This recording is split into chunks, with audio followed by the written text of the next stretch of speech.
जगत में प्रत्येक व्यक्ति को किसी ना किसी प्रकार की निर्बलता अवश्य होती है। जैसे कोई बहुत तेजी से दौड़ नहीं पाता तो कोई अधिक भार नहीं उठा पाता, कोई असाध्य रोग से पीड़ित रहता है तो कोई पढ़े हुए पाठों को स्मरण में नहीं रख पाता। ऐसे अनेकों उदाहरण और भी हैं।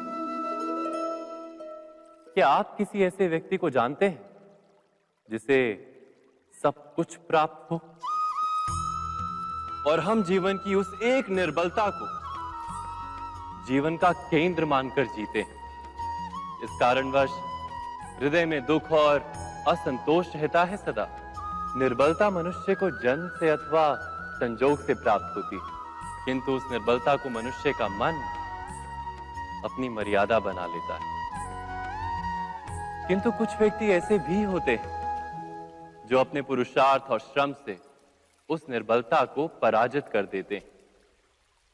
क्या भेद है उनमें और अन्य लोगों में? क्या आपने कभी विचार किया है? सरल सा उत्तर है इसका। जो व्यक्ति निर्बलता से पराजित नहीं होता, जो पुरुषार्थ करने का साहस रखता है हृदय में, वो निर्बलता को पार कर जाता है। अर्थात निर्बलता अवश्य ईश्वर देता है, किंतु मर्यादा मनुष्य का मन ही निर्मित करता है। स्वयं विचार कीजिए।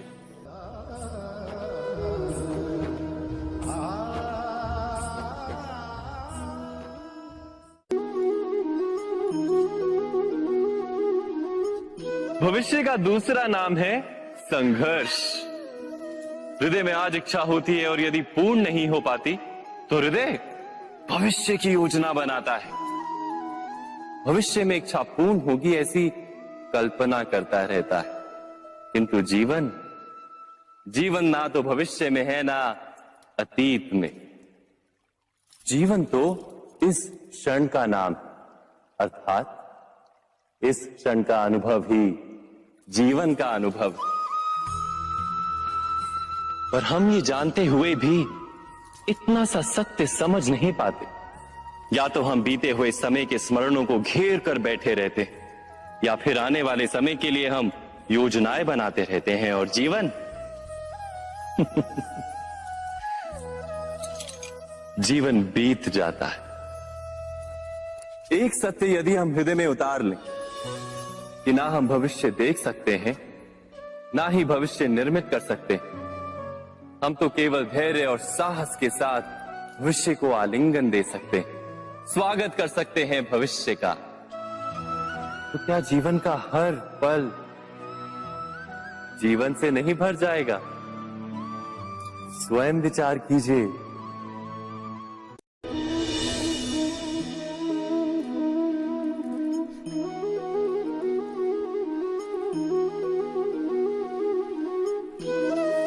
ज्ञान प्राप्ति सदा ही समर्पण से होती है, यह हम सब जानते हैं।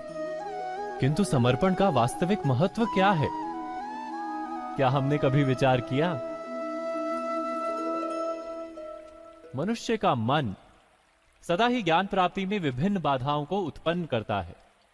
कभी किसी अन्य विद्यार्थी से ईर्ष्या हो जाती है, कभी पढ़ाए हुए पाठों पर संदेह जन्मता है और कभी गुरु द्वारा दिया गया दंड मन को अहंकार से भर देता है।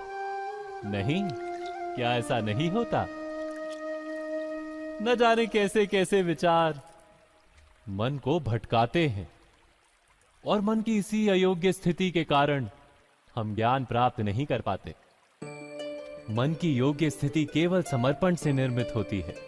समर्पण मनुष्य के अहंकार का नाश करता है, ईर्ष्या, महत्वाकांक्षा आदि भावनाओं को दूर कर हृदय को शांत करता है और मन को एकाग्र करता है। वास्तव में ईश्वर की सृष्टि में ना ज्ञान की मर्यादा है ना ज्ञानियों की। गुरु दत्तात्रेय ने तो गाय और श्वान से भी ज्ञान प्राप्त कर लिया था।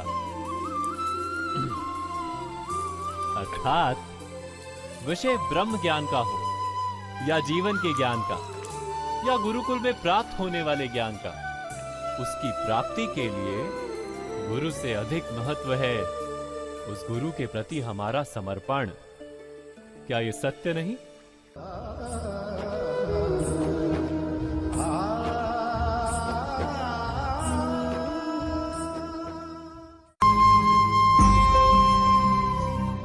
प्रत्येक मनुष्य के जीवन में ऐसा क्षण अवश्य आता है जब सारे स्वप्न, सारी आशाएं, सारे दृश्य ध्वस्त हो जाते हैं। जीवन के सारे आयोजन ही बिखर जाते हैं।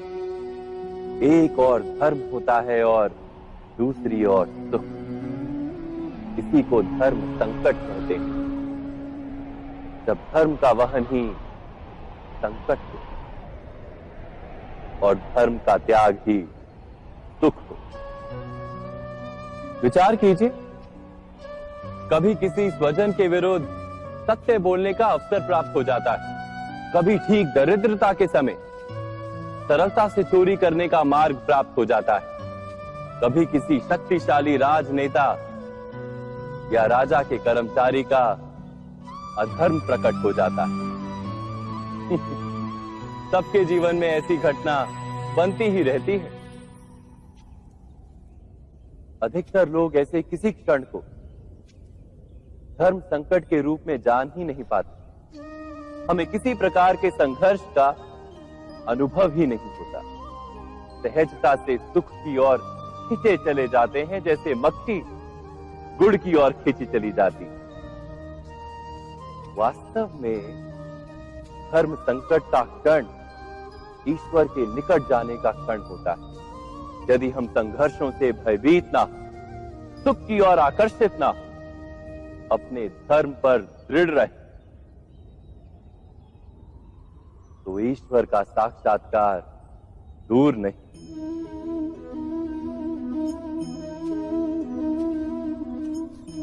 पवन से युद्ध करने वाला पत्ता यदि पेड़ से गिरता है तो भी आकाश की ओर उठता है। पवन से झुकने वाली घास वहीं भूमि पर रह जाती। अर्थात धर्म संकट से यदि हम संकट को ही टाल दें तो सुख तो मिलता है, जीवन बढ़ता है, किंतु क्या चरित्र नहीं टूटता? क्या आत्मा दरिद्र नहीं हो जाती? क्या ईश्वर से अंतर नहीं हो जाता? स्वयं विचार किए। दो व्यक्ति जब निकट आते हैं तो एक दूसरे के लिए सीमाएं और मर्यादाएं निर्मित करने का प्रयत्न अवश्य करते हैं। हम यदि सारे संबंधों पर विचार करें तो देखेंगे कि इन सारे संबंधों का आधार यही सीमाएं हैं जो हम दूसरों के लिए निर्मित करते हैं। और यदि अनजाने में भी कोई अन्य व्यक्ति इन सीमाओं को तोड़ता है तो उसी क्षण हमारा हृदय क्रोध से भर जाता है। इन सीमाओं का वास्तविक रूप क्या है? क्या हमने कभी विचार किया?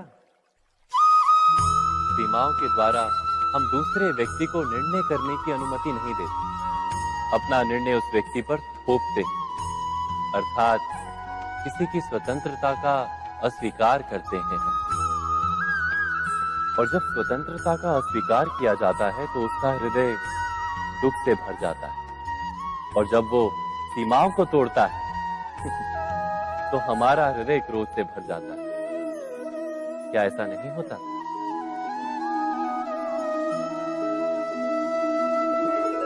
पर यदि एक दूसरे की स्वतंत्रता का सम्मान किया जाए तो किसी मर्यादाओं या सीमाओं की आवश्यकता ही नहीं होती। अर्थात जिस प्रकार स्वीकार किसी संबंध का देह है, क्या वैसे ही स्वतंत्रता किसी संबंध की आत्मा नहीं? स्वयं विचार कीजिए। सबके जीवन में ऐसा प्रसंग अवश्य आता है कि सत्य कहने का निश्चय होता है हृदय में, किंतु मुख से सत्य निकल नहीं पाता।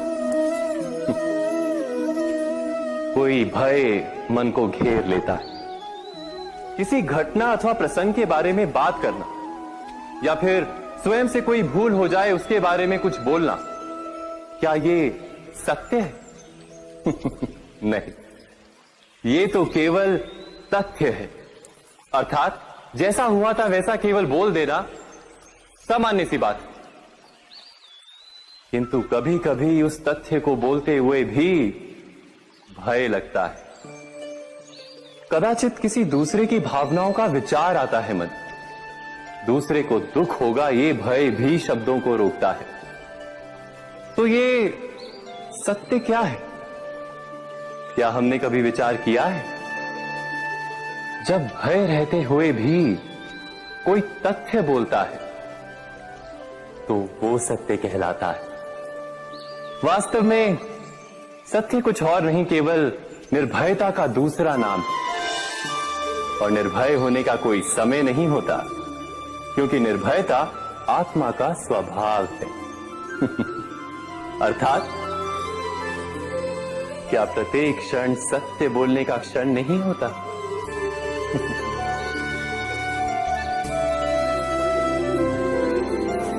स्वयं विचार कीजिए।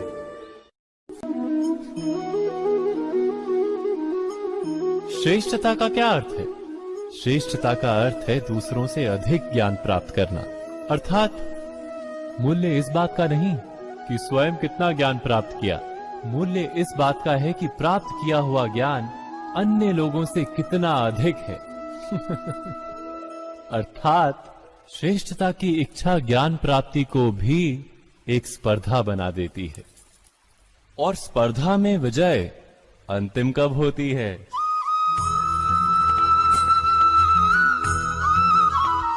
कुछ समय के लिए तो श्रेष्ठ बना जा सकता है, किंतु सदा के लिए कोई श्रेष्ठ नहीं रह पाता। फिर वही असंतोष, पीड़ा और संघर्ष जन्म लेता है। किंतु श्रेष्ठ बनने के बदले यदि उत्तम बनने का प्रयत्न करें तो क्या होगा?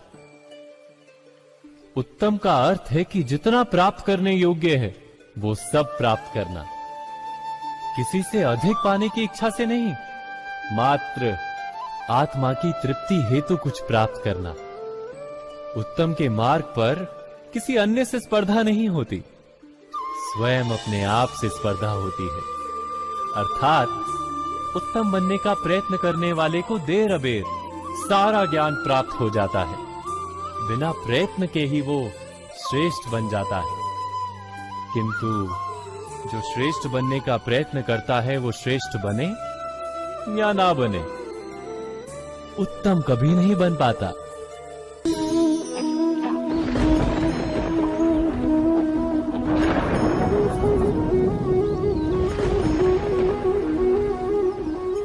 सपनों और पूर्वाभासों के आधार पर हम भविष्य के सुख दुख की कल्पना करते हैं। भविष्य के दुख का कारण दूर करने के लिए हम आज योजना बनाते हैं। किंतु कल के संकट को आज निर्मूल करने से हमें लाभ मिलता है या हानि पहुंचती है? ये प्रश्न हम कभी नहीं करते। सत्य तो ये है कि संकट और उसका निवारण साथ जनते हैं, व्यक्ति के लिए भी और सृष्टि के लिए भी। नहीं, आप अपने भूतकाल का स्मरण कीजिए, इतिहास को देखिए, आप तुरंत ही ये जान पाएंगे कि जब जब संकट आता है तब तब उसका निवारण करने वाली शक्ति भी जन्म लेती है। यही तो जगत का चलन है। वस्तुतः संकट ही शक्ति के जन्म का कारण है। प्रत्येक व्यक्ति जब संकट से निकलता है तो एक पद आगे बढ़ा होता है, अधिक चमकता है, आत्मविश्वास से अधिक भरा होता है, न केवल अपने लिए अपितु विश्व के लिए भी। क्या ये सत्य नहीं? वास्तव में संकट का जन्म है एक अवसर का जन्म, अपने आप को बदलने का अवसर, अपने विचारों को ऊंचाई पर करने का अवसर, अपनी आत्मा को बलवान और ज्ञान मंडित बनाने का अवसर। जो ये कर पाता है उसे कोई संकट नहीं होता, किंतु जो ये नहीं कर पाता वो तो स्वयं एक संकट है विश्व के लिए। विचार कीजिए।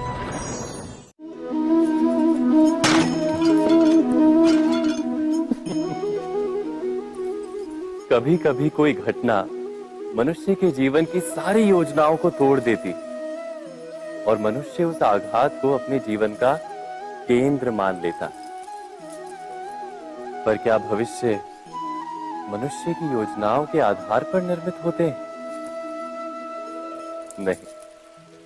जिस प्रकार किसी ऊंचे पर्वत पर सर्वप्रथम चढ़ने वाला उस पर्वत की तलाई में बैठकर जो योजना बनाता है, क्या वही योजना उसे उस पर्वत की चोटी तक पहुंचाती है?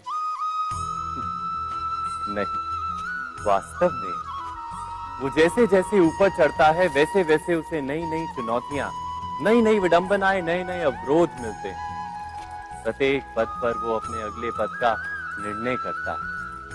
प्रत्येक पद पर उसे अपनी योजनाओं को बदलना पड़ता है। कहीं पुरानी योजना उसे खाई में ना ढकेल दे। वो पर्वत को अपने योग्य नहीं बना पाता, केवल स्वयं को पर्वत के योग्य बना सकता है। क्या जीवन के साथ भी ऐसा ही नहीं? जब मनुष्य जीवन में किसी एक चुनौती को, एक अवरोध को अपने जीवन का केंद्र मान लेता है, अपने जीवन की गति को ही रोक देता है, तो वो अपने जीवन में सफल नहीं बन पाता और ना ही सुख और शांति प्राप्त कर पाता। अर्थात जीवन को अपने योग्य बनाने के बदले स्वयं अपने को जीवन के योग्य बनाना ही सफलता और सुख का एकमात्र मार्ग नहीं। स्वयं विचार कीजिए।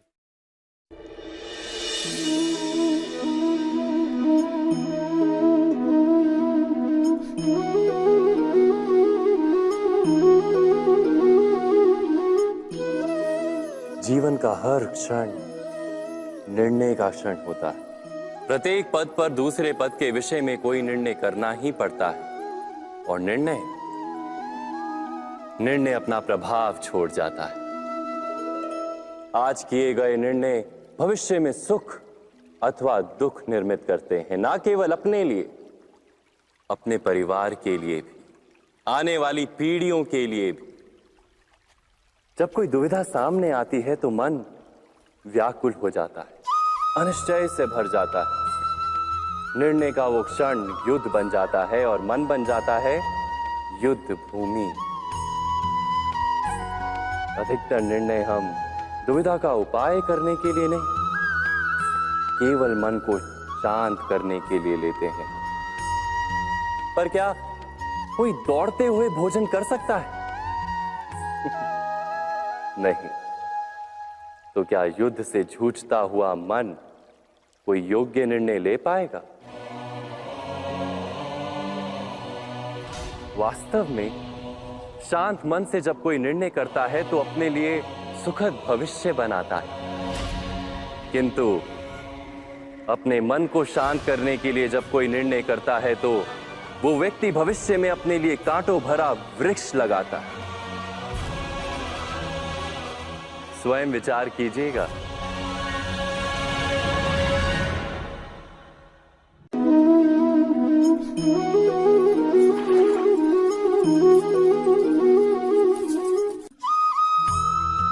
जीवन में आने वाले संघर्षों के लिए जब मनुष्य स्वयं को योग्य नहीं मानता, जब उसे अपने ही बल पर विश्वास नहीं रहता, तब वो सद्गुणों को त्याग कर दुर्गुणों को अपनाता है। वस्तुतः मनुष्य के जीवन में दुर्जनता जन्म ही तब लेती है जब उसके अंतर में आत्मविश्वास नहीं होता। आत्मविश्वास ही अच्छाई को धारण करता है। ये आत्मविश्वास है क्या?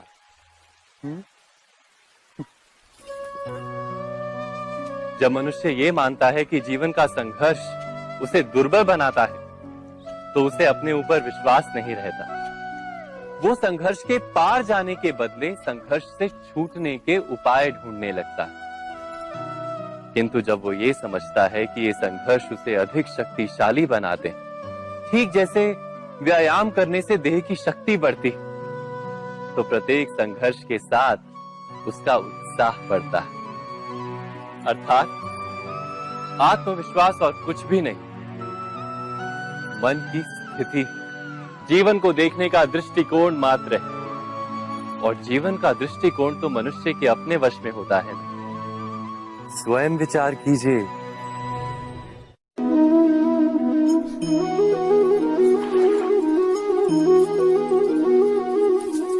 पिता सदा ही अपने संतान के सुख की कामना करते, उनके भविष्य की चिंता करते रहते। इसी कारणवश सदा ही अपने संतानों के भविष्य का मार्ग स्वयं निश्चित करने का प्रयत्न करते रहते। जिस मार्ग पर पिता स्वयं चला है, जिस मार्ग के कंकर पत्थर को स्वयं देखा है, मार्ग की छाया, मार्ग की धूप को स्वयं जाना है, उसी मार्ग पर उसका पुत्र भी चले, यही इच्छा रहती है हर पिता की। निस्संदेह उत्तम भावना है ये,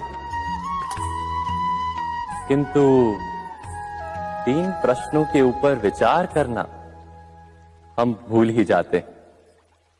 कौन से प्रश्न? प्रथम प्रश्न, क्या समय के साथ प्रत्येक मार्ग बदल नहीं जाते? क्या समय सदा ही नई चुनौतियों को लेकर नहीं आता? तो फिर बीते हुए समय के अनुभव नई पीढ़ी को किस प्रकार लाभ दे सकते हैं? दूसरा प्रश्न, क्या प्रत्येक संतान अपने माता पिता की छवि होता है? हाँ, संतानों को संस्कार तो अवश्य माता पिता देते हैं, किंतु भीतर की क्षमता तो ईश्वर देते हैं। तो जिस मार्ग पर पिता को सफलता मिली है, विश्वास है कि उसी मार्ग पर उसकी संतानों को भी सफलता और सुख प्राप्त होगा। तीसरा प्रश्न, क्या जीवन के संघर्ष और चुनौतियां लाभकारी नहीं होती? क्या प्रत्येक नया प्रश्न एक नए उत्तर का द्वार नहीं खोलता? तो फिर संतानों को नए नए प्रश्नों, संघर्षों और चुनौतियों से दूर रखना, ये उनके लिए लाभ करना कहलाएगा या हानि पहुंचाना? अर्थात जिस प्रकार संतान के भविष्य का निर्माण करने के बदले उसके चरित्र का निर्माण करना श्रेष्ठ है, वैसे ही संतानों के जीवन का मार्ग निश्चित करने के बदले उन्हें नए संघर्षों के साथ जूझने के लिए मनोबल व ज्ञान देना अधिक लाभदायक नहीं होगा? स्वयं विचार